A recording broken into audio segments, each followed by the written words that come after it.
북한의 땅굴 기술이 최근에 다시 주목받게 된 건 북한이 하마스에 땅굴 기술을 전수했다는 썰이 있어요. 단순하게 지하로 숨는다는 의미가 아니라 화학전, 또 핵전쟁 이런 걸 했기 때문에 가장 충격적이었던 게 제3땅굴입니다. 서울에서 차로 1시간 정도? 오늘의 주제는 힌트로 준비했습니다. 이거 하나가 핵폭탄 10개보다 위력이 있다. 자, 그러면 이 정답을 이야기해 주실 마스터님을 모실게요. 탈북민 1호 박사입니다. 안찬일 박사님 모시겠습니다. 어서 오십시오.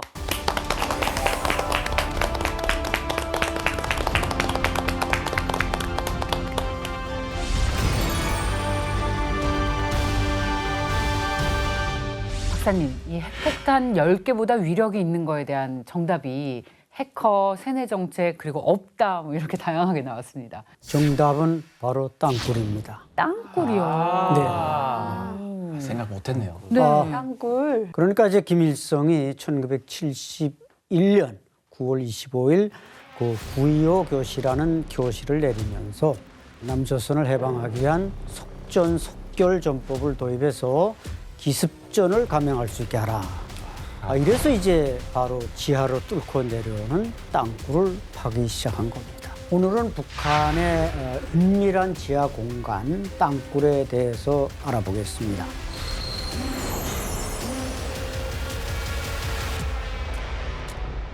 땅굴이 핵폭탄보다 그만큼 위력이 있다는 거는 굉장히 놀라운 사실이에요. 근데 박사님이 땅굴과 어떤 인연이 있으신 거예요? 저는 이제 북한군에 입대해서부터 바로 넘어올 때까지, 그러니까 얼마 전 지난 9월인가요? 우리 윤석열 대통령께서 서부전선을 방문했는데 그 상승 전망대가 있습니다. 그 바로 밑에 왼쪽이 땅굴이 발견된 지역입니다. 그리고 그 정면 지피가 북한에서 이제 민경 초소라고 하는데 거기서 제가 이제 근무를 하다가 10여 년 근무를 하다가 그 땅굴이 시작되고 발견되고 그 과정을 제가 거기서 바로 체험을 했기 때문에 그래서 오늘 땅굴에 대해서 상세하게 알려드리기 위해서 제가 나왔습니다. 네. 근데 그 김일성이 왜 갑자기 땅굴을 파라고 했을까요? 그것은 이제 베트남 전쟁과 직접 연계가 있습니다. 베트남 전쟁 때 이게 군사 기술적으로 미군이 베트공들보다 뭐 몇십 배 강한데도 이 땅굴을 파가지고 베트공들이 그 지하로 그냥 우회하고 뱅뱅 돌아서 미군을 배후에서 치고 하니까 이게 미군이 아무리 수색을 해도 땅굴 찾아내기가 어렵고 그러다 보니까 이제 미군들은 이제 땅굴 수색대라는 또 부대까지 만들었습니다. 왜냐하면 그 땅굴은 좁아서 미군 일반 병이 들어가면 움직이지 못하지만 미군 중에서도 좀 작은 사람들을 골라서 땅굴 수색대를 만들었지만 그럼에도 불구하고 미군은 베트남 전쟁에서 베트공한테 지지 않았습니까, 사실상. 그래서 바로 김일성은 이런 베트남 전쟁의 교훈을 이 한반도에서 적용하겠다. 그래서 이제 땅굴 전략을 쓰게 된 겁니다. 그런데 박사님, 이 1971년이면 적십자 회담이 열리면서 남북 대화가 시작되던 해가 아닌가요? 그렇죠. 이 북한은 항상 이런 그 화전 양면 전술을 쓰는 겁니다. 겉으로는 뭐 적십자 회담하자, 이산가족 상봉하자, 고향 방문하자 이러면서 바로 지하에서 이제 땅굴을 뚫은 거죠. 근데 이 땅굴의 사실 시작은 이미 그 71년 9.25 교시로 우리가 시점을 보지만 이미 그 전에 1970년 11월 평양에서는 노동당 제5차 대회가 열렸습니다. 이때 이제 바로 전방에 3개 군단이 있는데 1군단, 2군단, 5군단. 이 군단장들이 바로 김일성의 부하들이었던 이두익이니 이을설이니 이런 사람들이었습니다. 이 친구들이 이제 김일성 앞에 가서 수령님을 우리가 환갑되는 서울에 모시겠습니다. 이렇게 일종의 이제 뭐 건재라고 할까요? 그러면서 저들끼리 땅굴을 시작했고 시작한 걸 김일성에게 보고하니까 정식으로 9.25 교시를 내려서 그러면 땅굴을 파라. 그래서 한 개 군단에서 그때 4개씩 팠으니까 3개 군단을 합치면 몇 개죠? 12개.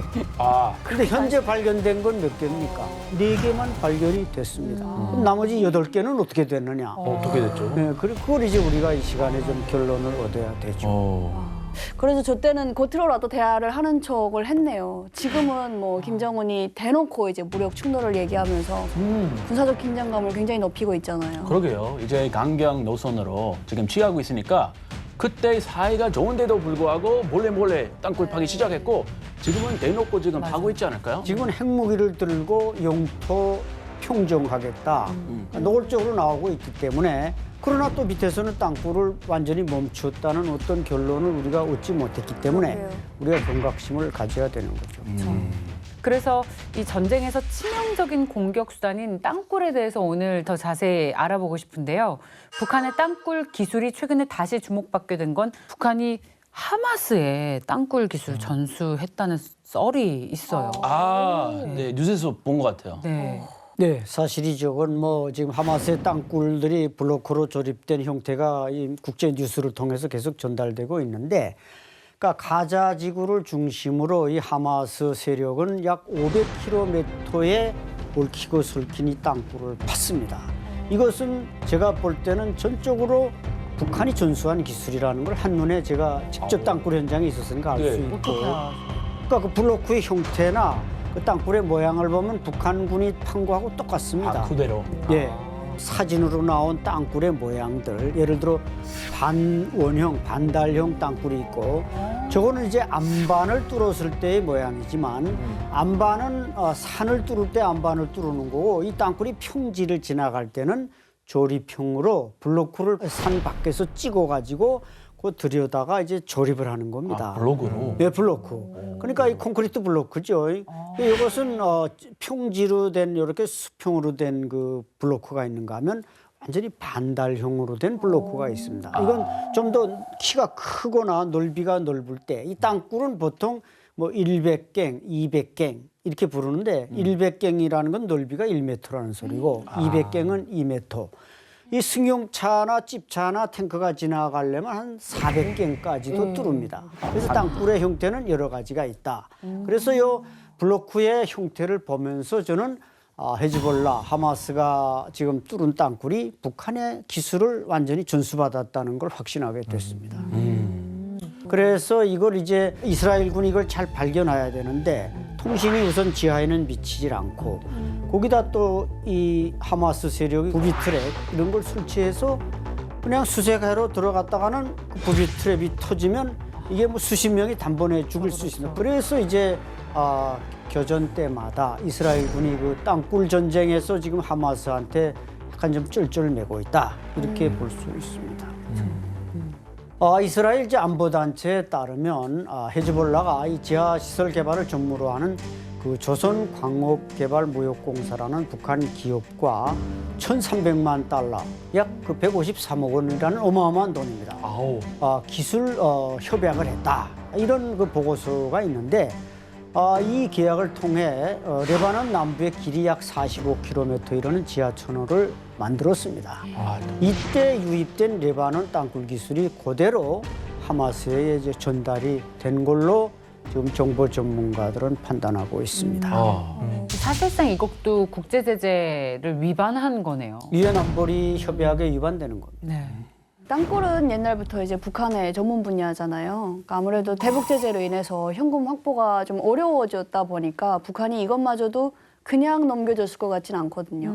당연하죠. 북한은 이제 중동 지역에서 그 테러 국가들에게 넘겨주는 모든 것을 외화벌이의 중요한 수단으로 삼고 있습니다. 그래서 이제 정확한 우리가 금액은 잘 모르지만 북한이 땅굴 전문가 6명을 레바논에 파견해서 현금 또 파견했으니까 그에 대한 대가를 지불하는데 이 현금이 모자란 헤즈볼라는 기술 도입 계약금의 일부를 또 헤로인, 뭐 코카인 이런 마약으로 북한에 지불한 현찰이 모자라서. 구상무역 형식이라고 보면 됩니다.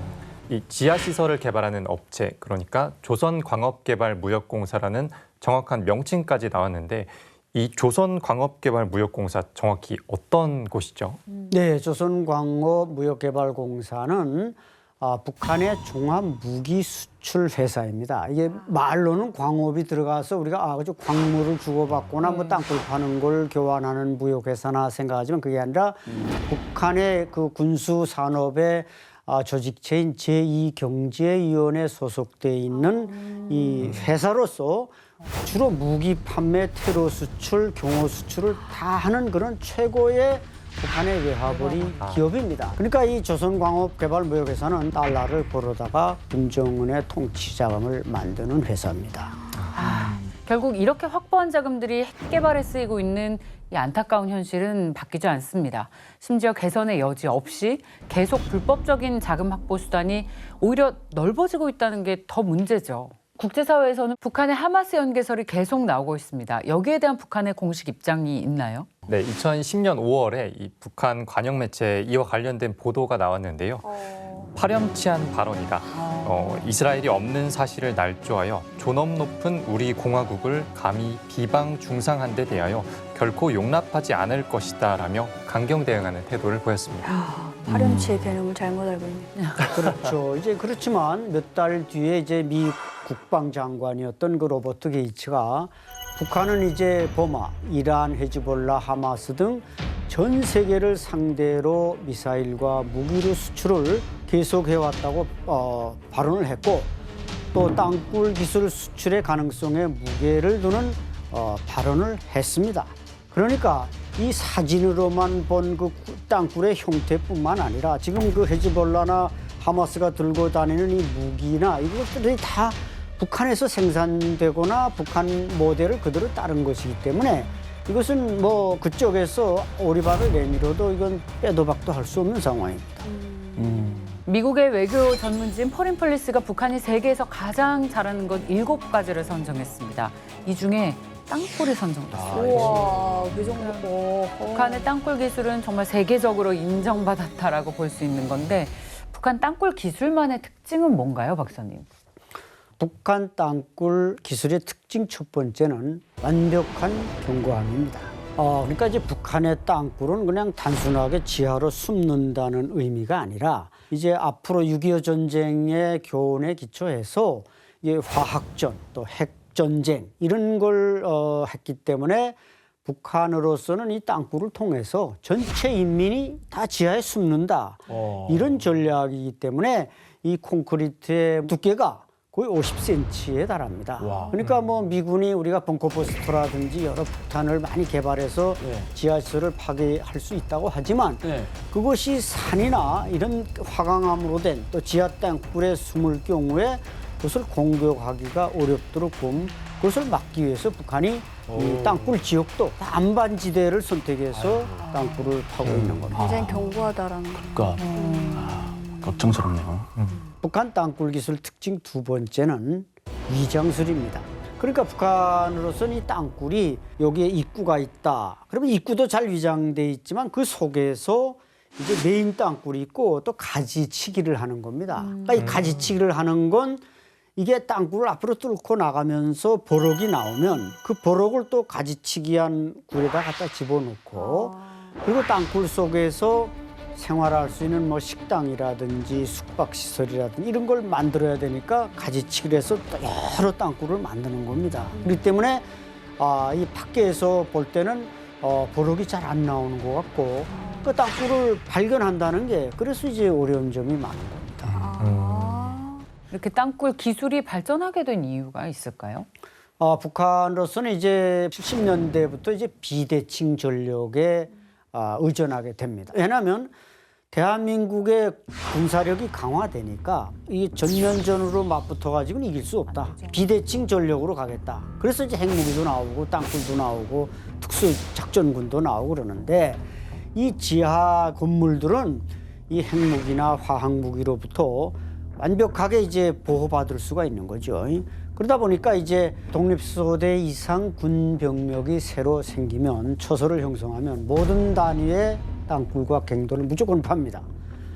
막사 짓기 전에 공수부대 공격을 막기 위한 인원 은폐소를 먼저 만들어 여러 개의 산 그 지하에는 모두 전투물자와 포탄, 창고 등이 들어가는 거대한 전투 지휘소가 지하에 마련되게 됩니다. 북한에서 이제 그 혁명 역사를 가르치는데 김일성의 혁명 역사를 보게 되면 6.25 전쟁 때 김일성이 직접 발굴한 어떤 갱도 전법이 굉장히 유명했다라고 하더라고요. 그래서 산이 이렇게 있다면 그걸 수평으로 이제 갱도를 뚫어가지고 미군이 와서 이제 폭격을 할 때는 갱도 안에 숨어 있다가 그리고 폭격이 지나가면은 나와서 또 전투를 하고 그래가지고 그 갱도 전법으로 인해서 우리 이제 그 어떤 군 병력도 지키고 군 장비도 지켰다. 그래서 그 갱도 안에서 뭐 그런 얘기를 미국 놈들이 한창 폭격을 하는데 갱도 안에서는 꽹과리 소리가 들리고 뭐 이제 노래를 부르고 오락해도 했었다. 뭐 이런 식으로 어떤 김일성의 또 업적을 찬양하는 그런 내용도 있거든요. 또 북한은 또 지형상 그 산이 많기 때문에 이런 갱도들이 굉장히 또 중요한 역할을 했다. 네, 이렇게 배우기도 했었어요. 미국에서도 이런 땅굴 형태 잘 인식하고 예전부터 대비하고 있었어요. 다르파이란 국방 소속 기관 만들어서 설립해가지고 군사 기술, 최첨단 기술들만 연구하는데 힘을 쓰고 있는데 최근에 2017년부터 5년간 대회 열었어요. 땅굴 대회, Subterranean Challenge라고 지하의 땅굴 같은 형태에서 수색 챌린지인데 아이템 몇 개 정해놓고 팀별로 그 많은 아이템 빠른 시간에 정확히 수색하면 점수 따서 1등하면 20억 넘게 21억 정도 상금 달 수 있는 그런 대회였는데요. 뭐 미국뿐 아니라 뭐 한국, 독일 각국 이렇게 참여해서 군인 아니고 민간인들, 뭐 대학교들이나 뭐 일반 회사들 참가해서 성공적으로 했던 그런 대회에 있었어요. 네, 미국 역시 위험성을 느끼고 철저하게 땅굴에 대비하고 있습니다. 이 앞서 얘기한 북한의 땅굴 세계 최고 수준인데요. 북한 내부에서 갱도를 전담으로 파는 뭐 그런 부대가 따로 있을까요? 북한 군인들은 다 자기 진지를 스스로 만들기 때문에 북한 군인들은 보통 한 10년 이상 근무하니까 한 5년 이상 근무한 군인들은 땅굴 파는 기술에 대해서 거의 다 도사입니다. 어떻게 발판에서 뚫은 다음에 철근 조립해서 이걸 콘크리트화하는 기술들은 5년 이상 복무한 군인들은 다 선수들이라 이거죠. 그래서 남침형 땅굴은 고도의 공병 훈련을 받은 군인들을 특별히 선발해서 작업을 했습니다. 근데 여기에 박사님이 발탁돼서 남침령 땅굴을 직접 관리하셨던 일을 하셨다고 굉장히 합니다. 중요한 정보 당사자. 당사자입니다. 이 땅굴 파는 부대원들의 대우도 좀 좋았을 것 같은데요. 제가 볼 땐 북한에서 뭐 김정일, 김정은 주변에 974 부대가 좋은 대우를 받는다고 하지만 그 사람들의 10배 대우를 받았다. 10배? 그렇게 생각합니다. 10배. 와. 왜냐하면 땅굴 파는 요원은 많지 않습니다. 한 땅굴에 보통 한 개 소대.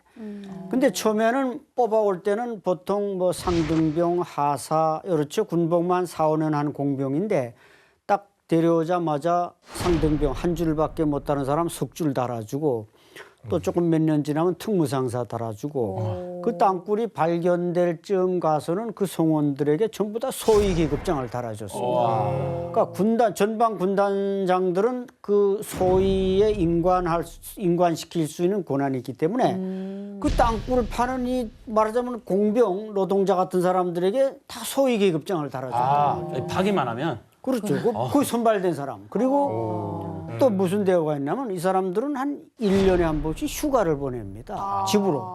근데 이게 휴가 보내면서 불안하죠. 왜냐하면 땅굴 파고 있다는 걸 후방에 가서 말하면 어떻게 돼요. 되니까. 그래서 혈서로 나는 군사 비밀을 지키겠습니다. 이거 쓰고 보내고.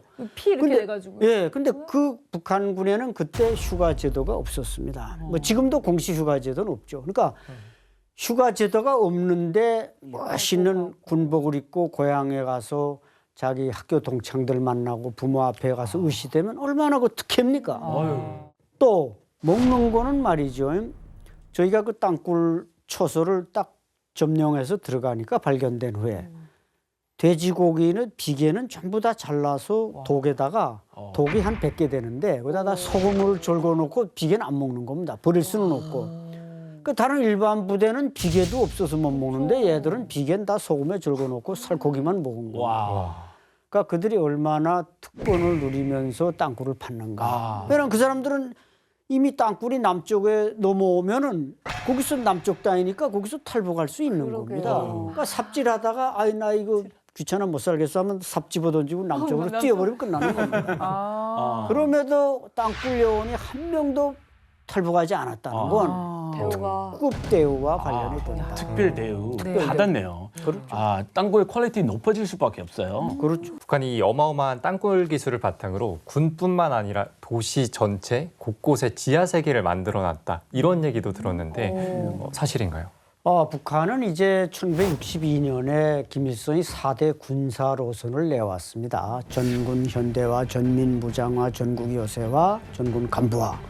그러니까 이 전국 요새화라는 건 전국의 모든 시설을 다 지하에 집어넣어라. 그러니까 그 어마어마한 시설들은 주로 제일 먼저 했냐면 인민들이 대피할 수 있는 시설보다 자강도, 강계를 비롯해서 군수 공장들을 전부 다 땅 속에 집어넣습니다. 그러니까 전쟁 시기에도 무기를 생산해야 되니까 그래서 강계나 그 주변에 있는 북한의 이 지하 그 군수 공장들은 거의 지하화된 게 80% 이상이 지하화됐습니다. 많이 지화돼요. 예. 그리고 이제 김정은의 도주 경로도 이게 지하화됐다. 뭐 지금 일설에는 뭐 평양에서 매양산까지 지하 통로를 뚫었다. 또 그게 다시 압록강을 뚫어서 뭐 중국까지 갔다. 이런 설이 있지만 그건 확인된 바는 없고 분명히 확인된 것은 김정은이 저택에서 지금 그 중구역 저 3호 총사로 출근하는 통로는 이거 지하화됐다. 이렇게 알려져 있습니다. 북한은 정말 전 지역의 요새화네요. 땅굴의 개념이 우리보다 훨씬 더 친숙할 것 같습니다.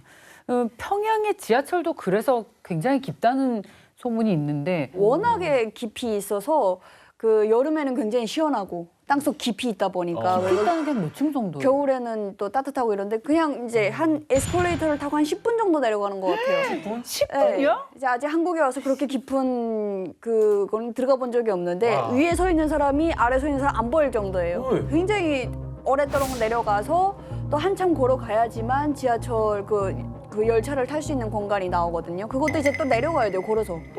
이제 듣기로는 평양에 있을 때는 그 모든 공간들이 다 연결이 되어 있대요, 지하철이. 땅굴과. 네, 그렇죠. 이제 역과 역 사이가 다 연결이 되어 있고 사람이 다닐 수 있는 길도 다 나와 있고 뭐 해가지고 그것도 이제 전쟁이 일어나면은 그 안에도 대피 장소로 이제 이용을 한다. 전술 안 타도 걸어갈 수 있어요. 네, 그런 식으로 이제 걸어갈 수 있는 통로도 다 되어 있다라고 이제 얘기를 했었죠. 자, 북한은 세계 최고의 수준인 땅굴 기술을 이용해서 대한민국을 위협하고 있습니다. 실제로 남침 땅굴이 발견이 되기도 했는데 박사님 어떤 게 가장 기억에 남으십니까? 예, 저는 뭐 일당굴에 직접 있었지만 그게 74년 11월 15일 날 새벽에 발견이 됐습니다. 근데 이 땅굴은 넓이 1m, 높이는 1.2m. 그 남침형 땅굴의 목적을 잘 알아야 됩니다. 그것은 바로 하룻밤 사이에 DMZ가 4km 아닙니까? 한 개 여단이 뚫고 대한민국 후방에 내려와서 이전선을 형성해서 대한민국을 먹겠다. 이게 이제 남침 땅굴의 기본 목적입니다. 게다가 DMZ 무슨 뒷마당도 아니고 DMZ 인근에 봤는데 안 들게요. 어떻게 이렇게 내놓고 봤을까요? 제가 있던 일당굴은 화강암으로 된 산이었습니다. 이 화강암은 뭐 화약으로 발파를 해야 이걸 깨지 사람이 힘으로 깰 수 있습니까? 근데 여기서 발파하면 이게 땅이 울리고 소리가 나니까 크게 나죠. 북한군이 그 밖에서 한 2, 3km 밖에서 위장 발파를 하는 겁니다. 동시에? 예, 딱 발파 여기서 장약이 되고 기가 막히네. 여기서 장약이 되면 서로 통신을 해가지고 여기서 이제 땅굴에서 우리 이제 5발을 터뜨릴 테니까 거기서 10발을 터뜨리라. 그럼 여기서 꽝 할 때 여기서 이제 10발을 꽝꽝꽝 하니까 국군이 볼 땐 저쪽 밖에서 꽝꽝 터지는 거 보이지 밑에서 뚫고 내려오리라고 누가 생각을 했습니까? 진짜 기가 막히네. 와, 근데 엘리바이를 형성하는 거군요. 고질은 그렇게 뚫렸고 그다음에 이제 평지가 나타나는데 평지에는 이게 물도 있는 도랑도 있고 하니까 그 밑으로 뚫은다는 게 화강암이 아니기 때문에 뚫기 어려운 겁니다. 그래서 밤에 몰래 나와서 낮에 안 뚫고 밤에 나와서 이렇게 땅을 파올리고 딱 블로크를 그 하마스 하듯이 블로크를 조립하고 덮어버리고 들어갔단 말이죠. 근데 군사분계선을 넘어서니까 국군은 꼭 수색을 자주 합니다. 여름엔 이게 증기가 증발하지 않지만 9월, 10월 되면 여기서 지하에 있는 그 엄청난 증기가 이게 빠지는 겁니다. 이걸 이제 국군이 딱 캐치하고 있다가 74년 이제 11월 15일 날 새벽에 이놈들이 그 탐사를 잘못해가지고 지상층이 낮아지니까 이게 확 무너진 겁니다. 무너지는 순간 구멍이 이만해지면서 증기가 그냥 기관차처럼 뿜어대니까 국군이 거기를 달려 내려간 거죠. 그래서 땅굴이 역사가 세상에 알려졌고 최초로 이때 북한 초소에서 총을 쏘기 시작했고 국군이 대응 사격을 하며 DMZ의 교전이 발생했습니다. 300여 발의 실탄이 오갔고 국군 3명 전사하고 5명 부상. 이후 정밀 수색 과정에서 북한군이 매설한 부비 트랩을 밟고 국군 1명, 미군 1명이 사망하고 6명이 부상당하는 안타까운 희생자들이 발생했습니다.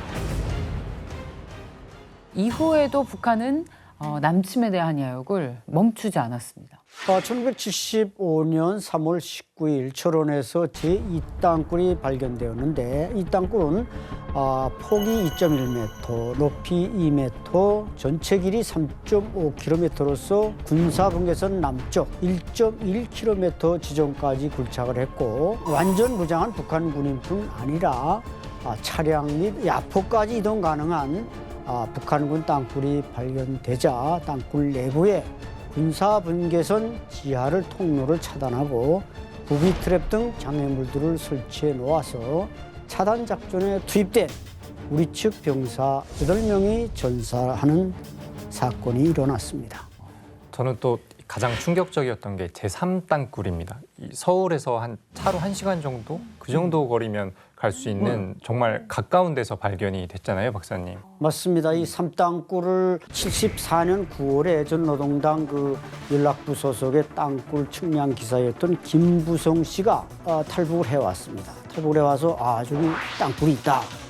그래서 계속 찾아다니는데 이게 워낙 그건 쭉 지하를 깊이 뚫고 들어와가지고 발견이 안 되는 겁니다. 그래가지고 이제 그 무려 한 몇 년 지나서 78년 10월에 그 양반이 증언에 의해서 우리 군이 여러 군데를 시추해서 그 땅굴을 발견을 했고 이제 그 이후에 그러니까 이제 3땅굴까지 발견되고 당분간 발견이 안 되는데 한참 뒤에 1990년 3월 3일에 강원도 양구에서 4땅굴이 발견이 됐습니다. 이것도 역시 화강암을 뚫고 깊이 내려왔기 때문에 우리 국군이 발견하는 데 상당히 장애가 있었고 그 당시 이제 신중철 그 민경대대 참모장이 탈북을 해와가지고 그쪽에 땅굴이 있는 것 같다. 이걸 우리한테 제보했고 그래서 우리 군이 그것을 잘 탐지를 해서 아주 발견을 했습니다. 그럼 그 이후로도 지금까지 어떻게 보면 작업 안 끝나고 지금 또 파고 있을 수도 있잖아요. 우리 밑에서. 그렇죠. 네. 그 70년 파기 시작한 게 3개 군단에서 1군단, 5군단, 2군단에서 4개씩 팠으니까 12개를 판 거 아닙니까? 근데 지금 4개가 발견됐으니까 8개가 남아 있어야 되죠. 네. 그러나 제가 볼 땐 조금 위험성이 있는 건 이건 그만두자고 했을 가능성이 있고 중간에서 막아놓고 여기까지만 파고 요 뒤에 파는 건 좀 뒤에 보자 이랬을 것도 있고 그렇게 개인적으로 생각합니다. 북한의 땅굴이 발견된 이후에 땅굴 관련 민원이 빗발치자 국방부에서는 전문가를 투입해서 조사를 시작했습니다. 1982년 이후 23개소에서 604곳의 구멍을 뚫어 시추하고 또 탐사했는데 2015년 기준으로는 땅굴로 확인된 경우는 단 한 건도 없었다고 합니다. 그리고 또 혹시 모를 가능성에 대비해서 우리 군은 현재도 북한의 침투용 땅굴을 탐지하기 위해 작전을 진행하고 있습니다. 이 북한의 땅굴을 발견하는 것도 중요하지만 이 땅굴이 만약에 있다면 무력화시키는 방법, 이것도 상당히 중요한 과제로 볼 수 있습니다. 북한의 땅굴과 유사한 하마스의 땅굴 공략법을 우리가 참고할 수도 있을 것 같은데 최근 이스라엘군도 하마스 땅굴을 무력화시키기 위해서 다양한 작전을 펼쳤잖아요. 다양한 벙커버스터 폭탄이 있는데 그중 하나를 소개해드리면 2,000파운드, 약 907kg급인데 항공폭탄인 BLU-109는 지연 신관이 달려 있어 목표물과 접촉하자마자 터지는 대신 내부로 파고든 뒤 폭발하는 방식의 무기로서 철근 콘크리트를 거의 2m까지 관통할 수 있어서 땅굴 폭파에 대단히 효과적입니다. 그 이제 스펀지 폭탄이라는 게 있는데 이 스펀지 폭탄이 대단히 재미있는 게 예를 들어 북한이 그 뭐 화강암으로 뚫는 굴이 있다. 그러면 스펀지 폭탄은 입구에 던지는 겁니다. 입구에 던지면 이게 이제 말씀 팍 불어나면서 입구를 완전히 밀폐해 버리는 거죠. 이 산소 공급이 안 되는 겁니다. 갱도의 양쪽에 이걸 던져 놓으면 그 안에 생물체는 모두 질식하게 되어 있습니다. 이런 걸 이런 걸 다 우리가 개발하고 있기 때문에 북한이 뭐 그렇게 땅굴 속에 들어가 숨어 있다고 뭐 두더지처럼 그 생존하기는 어렵죠. 그리고 이제 그 뒤이어서 새로운 작전이 시작됐는데 바닷물 작전. 이스라엘군이 이제 가자지구 지하의 대규모 땅굴망에 인근 지중해에서 끌어들인 이제 바닷물, 해수를 이제 투입하는 작전인데, 그걸 또 2015년에 이제 이집트가 밀수꾼들의 그 지하 터널을 파괴하면서 썼던 방식으로서 큰 효과가 있을 수 있으나 그 안에 병력이 대피한 후 땅굴 폐쇄는 이게 의미가 없는 것입니다. 물을 뽑아내면 이제 또 사용할 수 있으니까. 물론 이제 전기 등 그 시설, 통신선 이런 걸 이제 마비시키는 효과는 있지만 땅굴 자체를 다 폭파시킬 수는 없으니까 이 작전도 한계는 있다고 생각합니다. 이스라엘이 정말 다양한 방법으로 하마스의 땅굴을 무력화시키기 위해서 노력하고 있는데 북한의 땅굴 기술이 더 고도화되고 있다고 합니다. 이 상황들을 우리가 더 예의주시해야 할 것 같은데 우리가 할 수 있는 노력은 뭐가 있을까요?